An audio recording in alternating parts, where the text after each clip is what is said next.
आज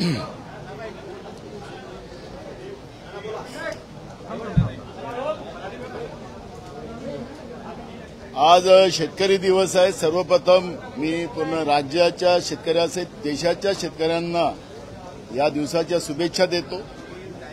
आणि हे जे झालेलं जे भाजप महायुतीचं जे सरकार आहे, केंद्रातलं नरेंद्र मोदीचं सरकार झालेलं आहे, या सरकारची वास्तविकता आज आपल्याला पुढे आलेली आहे। यांचे आमदार असतील, यांचे कृषी मंत्री असतील, ते शेतकऱ्याला भिकारी समजतात। शेतकऱ्यांच्या बायकोचे कपडे हे घेऊन देतात, चड्डी बन्यानापासून तर चप्पलपासून हे घेऊन देतात।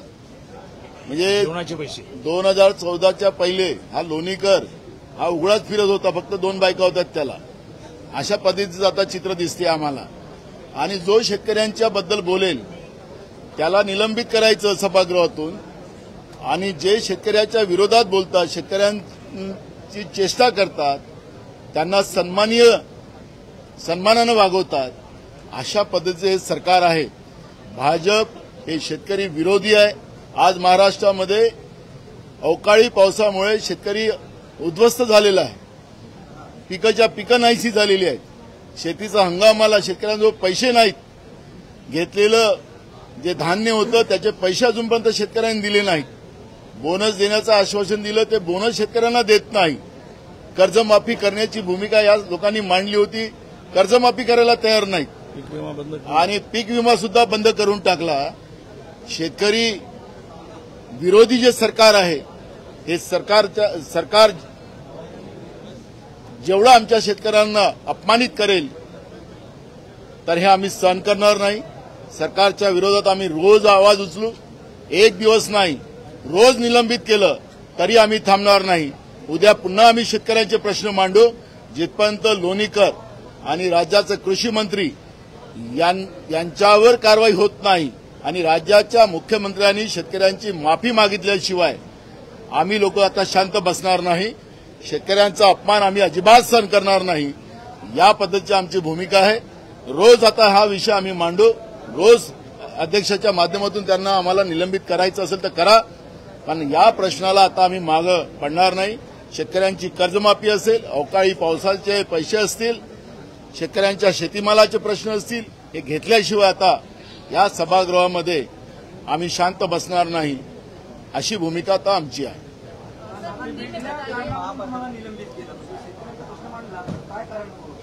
बघा, कारण काही लावू शकतात हे सरकार।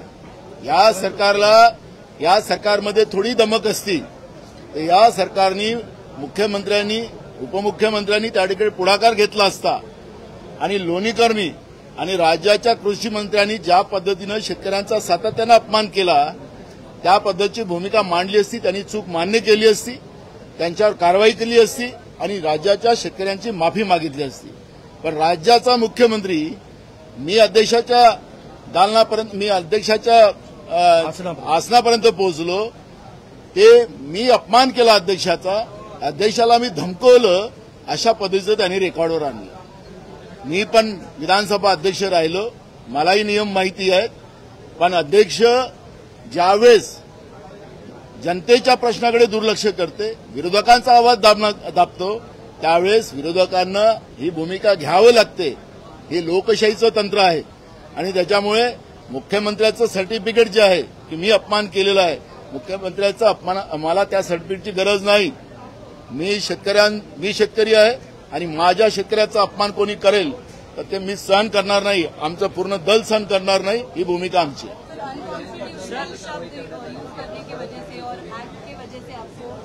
एक मिनिट मराठी संपू द्या, मराठी संपू द्या। असं आहे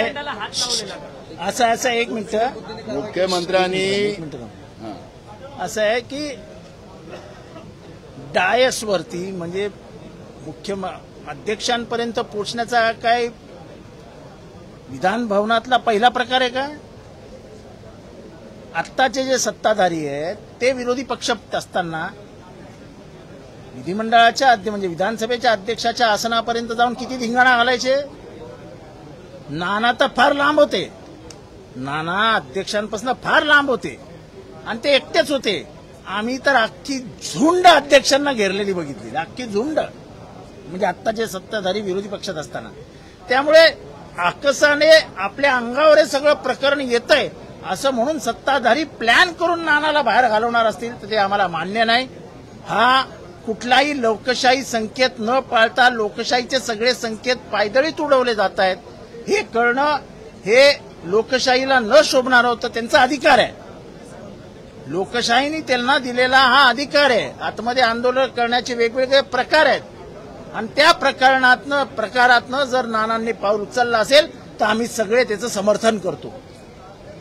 सर हिंदी में बताइए, असंवैधानिक शब्द यूज करने की वजह से और एक्ट की वजह से आपको असंवैधानिक क्या इस तरह से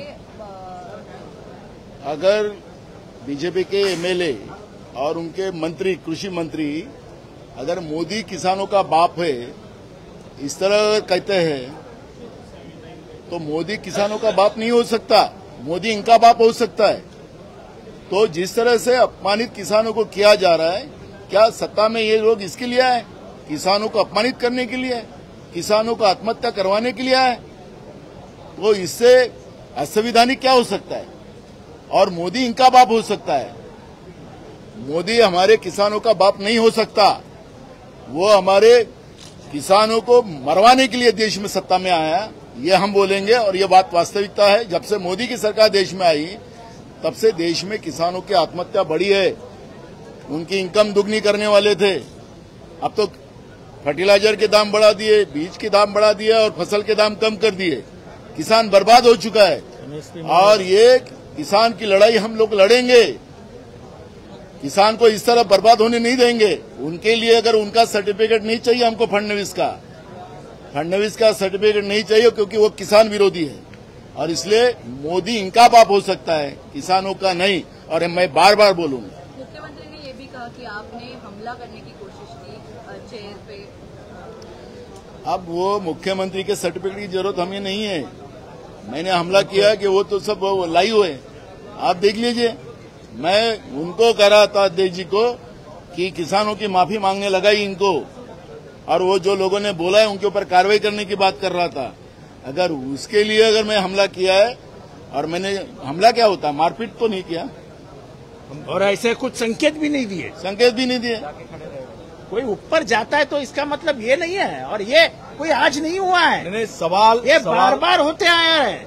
और जो आज सत्ता में बैठे उन्होंने तो बार बार किया है, बार बार.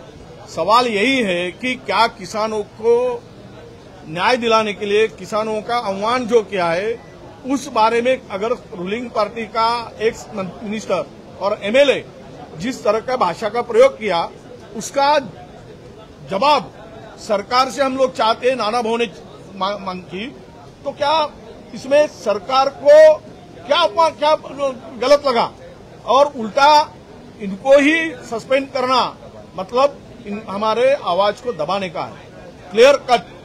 और जब वो डायस पर गए थे तो ऐसा कोई गलत उन्होंने किया नहीं. उन्होंने अध्यक्ष जी से यही पूछा स्पीकर से कि किसानों के लिए हमें ये आप सरकार को कहो कि किसान के लिए जो आपत्तिजनक टिप्पणी की है उससे माफी मांगे, सरकार माफी मांगे, मुख्यमंत्री माफी मांगे. यही कहा. इससे क्या बड़ा बात हो गई तो सस्पेंड करने की बात होगी. इसका मतलब यही है जो किसानों की आवाज उठाएगा उसको हम हाउस में बैठने नहीं देंगे, उनको ऊपर कार्रवाई करेंगे.